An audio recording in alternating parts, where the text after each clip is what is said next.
Walau bagaimanapun, saya sedar masih ada sektor-sektor ekonomi yang menghadapi keadaan yang sukar dan tidak menentu. Saya faham ada perniagaan yang belum dapat beroperasi sepenuhnya dan ada dalam kalangan saudara dan saudari yang kehilangan pekerjaan serta punca pendapatan. Saya mendengar rintahan saudara dan saudari berkenaan moratorium bayaran pinjaman yang bakal berakhir pada 30 September ini. Saya juga tahu ramai yang berharap agar moratorium ini dilanjutkan.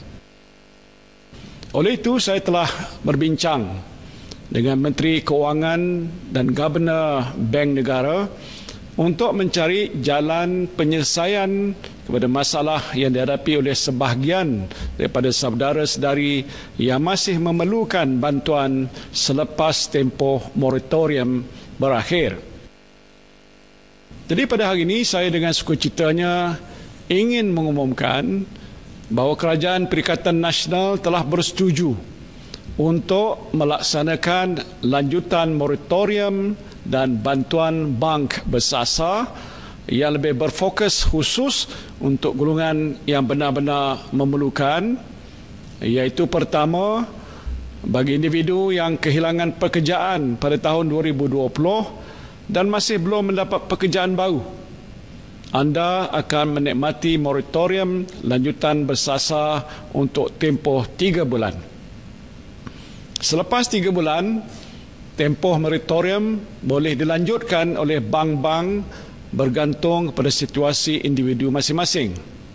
Kedua, bagi individu yang masih bekerja tetapi gaji mereka terjejas atau berkurangan akibat COVID-19, bayaran ansuran bulanan akan dikurangkan selaras dengan kadar pengurangan gaji bergantung kepada jenis pinjaman. Contohnya bagi pinjaman perumahan atau pinjaman pribadi, bayaran ansuran bulanan akan dikurangkan pada kadar yang sama dengan pengurangan gaji. Bantuan ini adalah untuk tempoh sekurang-kurangnya 6 bulan dan lanjutan boleh diberikan tertakluk kepada keadaan gaji semasa individu yang berkenaan.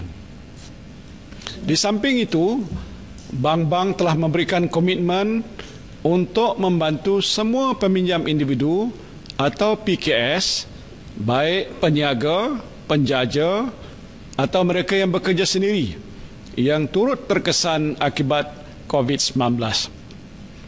Bergantung kepada situasi peminjam-peminjam, bantuan-bantuan yang ditawarkan termasuk 1. Membayar faedah sahaja untuk suatu jangka masa yang ditetapkan, atau 2. Memanjangkan tempoh keseluruhan pinjaman bagi mengurangkan pembayaran balik bulanan, atau 3. Memberi pelepasan lain sehingga peminjam mencapai kedudukan keuangan yang lebih stabil. Bagi pinjaman sewa beli pula, pihak bank akan turut menawarkan pilihan penjadualan ansuran yang bersesuaian tertakluk kepada akta sewa beli. Contohnya, memanjangkan tempoh bayaran balik pada kadar ansuran bulanan yang lebih rendah. Langkah-langkah ini dijangka akan memanfaatkan 3 juta individu dan PKS. Sekiranya lebih ramai memerlukan bantuan, institusi perbankan telah memberikan komitmen untuk mempertimbangkan bantuan yang sewajarnya. Justru peminjam yang layak bolehlah menghubungi bank masing-masing untuk membuat permohonan mulai 7 Ogos 2020. Saya berharap lanjutan moratorium dan bantuan bank bersasar ini akan dapat meringankan beban saudara dan saudari yang terjejas dengan masalah ekonomi akibat pandemik COVID-19.